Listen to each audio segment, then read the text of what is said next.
رمسيس لو سمحت هو في بنزينة قريبة؟ كده انا خاطب. مش عارف انا خاطب ولا ايه؟ يلا هقول لها اني خاطب. انا خاطب. امشي.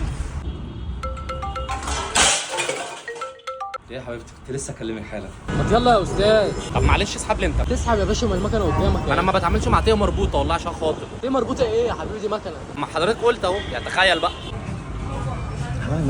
ازي حضرتك؟ اتفضل يا فندم. في بنات؟ في بنات طبعا. اقسم بالله ما هخش، والله العظيم ما هخش. ليه يا فندم فاكرني ليه؟ عازم؟ وانا مالي يا فندم؟ وانا خاطب يا سيدي. انا مالي؟ وانا خاطب. عايزين نسافر نغير جو يا يوسف. نغير؟ دي نون ايه دي؟ من جماعه؟ صح كده؟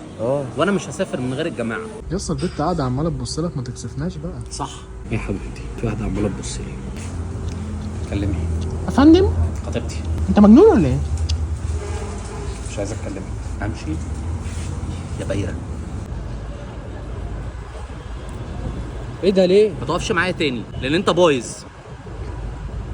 في صوت دوشة أنا مش عارفة أنام. يا لهوي عيوني. ثانيه واحده. الصوت يا ابني انت وهو. ايه يا قلبي احسن؟